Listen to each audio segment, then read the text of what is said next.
In tonight's main event, Samoa Joe battles Chad Gable for the first time ever, with the Lucha Underground title on the line.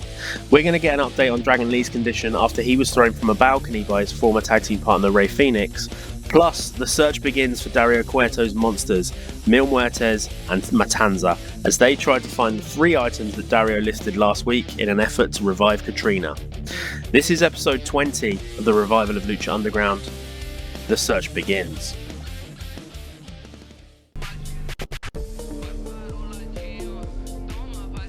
We open the show by showing former 3-time Lucha Underground champion Penta sat at home on his sofa. He was eagerly waiting for the main event as Samoa Joe clashes with Chad Gable in what should be a fascinating clash of styles. No news on Penta's return date. He lost both of his last 2 Lucha Underground titles on the same night he won them, so he'll be looking to come back quick, break some arms and win another one so he can have a run like the first one. The fans love both of these stars, but they were desperate to see Natty pick up the win, and she came close a few times. It would have been a big upset, but in Lucha Underground, anything can happen. And when she locked in the sharpshooter in the middle of the ring, it looked like it would be a historic win for her. However, she took a crucial step forward as El Grande reached for the ropes, and she slipped on the metal plate that he'd tried to put in his mask. Somehow, after escaping the sharpshooter, El Grande was able to lock in an ankle lock, and Natty tapped almost straight away.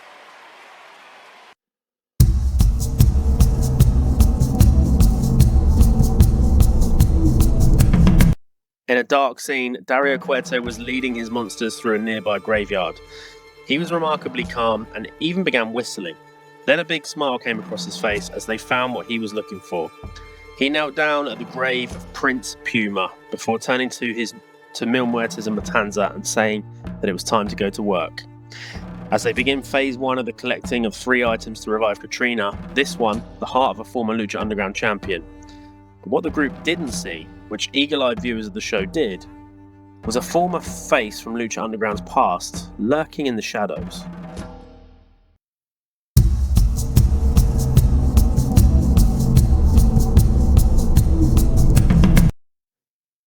Back at the show, Dr. Wagner was playing Puppet Master with 2 clown toys, and he said he enjoyed working with Pagano and Psycho Clown, 2 real clowns, 1 week ago.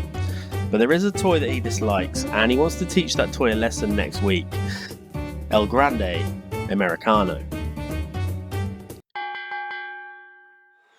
Great match here between 2 beloved teams, and the interesting story with Aerostar and Elio LaFleur continued here. Young LaFleur made it. He's still clearly shaken up by nearly being sacrificed to the gods by Matanza a number of weeks ago, but Aerostar seems to be looking after him well. However, the veteran time traveller could do nothing to stop his young French tag team partner being hit with a Spanish fly from the top rope by the brilliant Panther Ali, who then dropped a split-legged moonsault to score the win. The Pope's music hit, and he came onto the stage and mouthed the words, "I'm sorry it had to be you," to the victorious Panther Ali and Prince Apollo of Lagos, who were stood in the ring. Then out of nowhere, 2 big young studs dropped Ali and Apollo from behind. Pope was delighted, but they weren't finished there. At Pope's instructions, they headed outside the ring and took out Elio LaFleur and Aerostar. They were brutal, vicious and violent. Pope then climbed into the ring and raised both of their hands, introducing them as OTM, Lucien Price and Bronco Nima.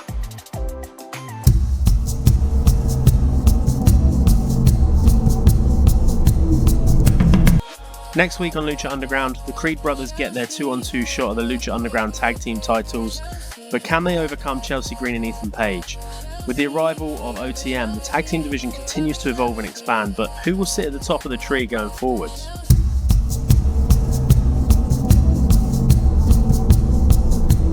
Backstage, Kathy Kelly was talking with Vikingo, and he explained in broken English that he is an expert in getting under the skin of his rivals, and that's why last week he was able to taunt and bait Mike Santana by going after the Lola Vice.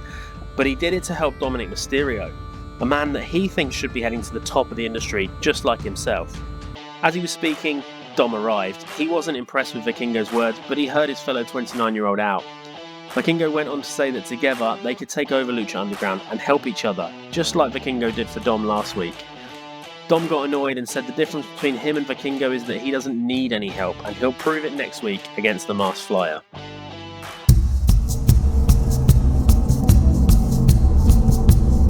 It's Ring Rats time, and the badass punk mariachi band lifted the mood of the crowd ahead of the next match. Cruz del Toro and Joaquin Wilde made their way to the ring. And then we got the fun entrance of Los Americanos, who danced their way out to a huge ovation. The depth of the tag team division in the Temple continues to show how vast it is. On many nights since the Lucha Underground revival, this one would have been match of the night, but there was more to come. However, the four competitors here all shone. The crowd loved Los Americanos and absolutely hated the Laughing Hyena pairing of Del Toro and Wilde, and they hated it even more when they stacked up Bravo when both of them held him down for a 3 count. The way they pounced on him was just like how hyenas would pounce on their prey.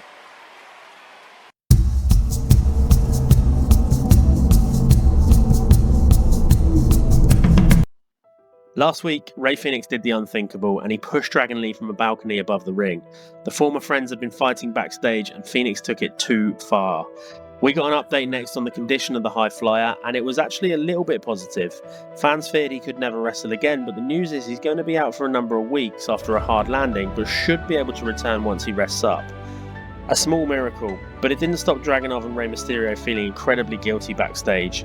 The two masked fan favourites felt like it was all their fault, and they shouldn't have asked Dragon Lee to be their partner last week and put him in harm's way because they knew he had a lot to deal with Rey Fenix.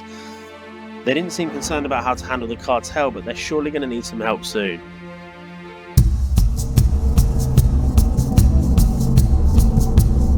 Speaking of the cartel, the Lucha Underground Trios champions were sat in a posh bar.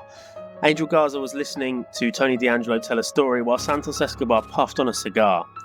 Then, to the shock of the whole group, Dario Cueto showed up, flanked by Matanza and Mil Muertes. They asked for a private word with Santos Escobar, which Angel and Tony D did not agree with, but they backed out there quickly when Matanza began cracking his knuckles. Dario said he remembers when Santos was a king in Lucha Underground, and he also remembers that Santos knows where the Gauntlet of the Gods is.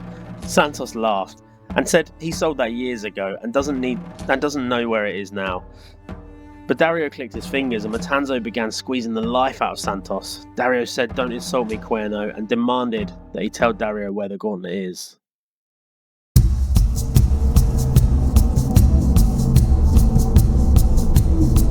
Samoa Joe and Chad Gable had absolutely amazing chemistry here, and it could be argued that they're also the two best in-ring performers in Lucha Underground.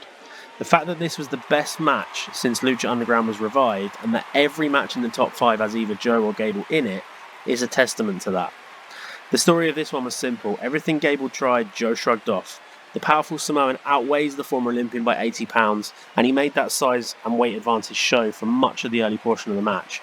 Gable was able to hit a German suplex at one point, which was amazing, and it shocked Joe as well as hurting him.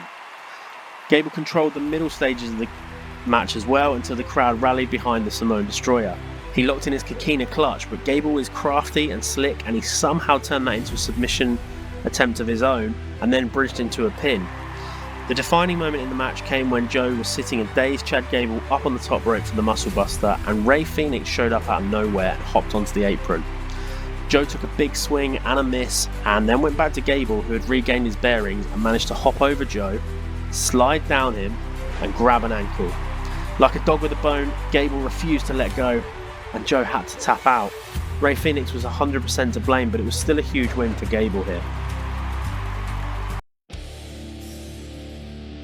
So let me know in the comments, Samoa Joe versus Chad Gable never happened on TV. What other matches in WWE do you wish you got with Joe? And do you think he'd ever have another run? Join me next time where Dominic Mysterio battles Vikingo in the main event. The tag team titles are on the line again as Chelsea and Ethan take on the Creed brothers, and we see Dario Cueto's monsters continue their search for the 3 items needed to revive Catrina. Thanks for watching. Now make sure to like, comment and subscribe for free so you don't miss an episode. It'd be great to hear from you.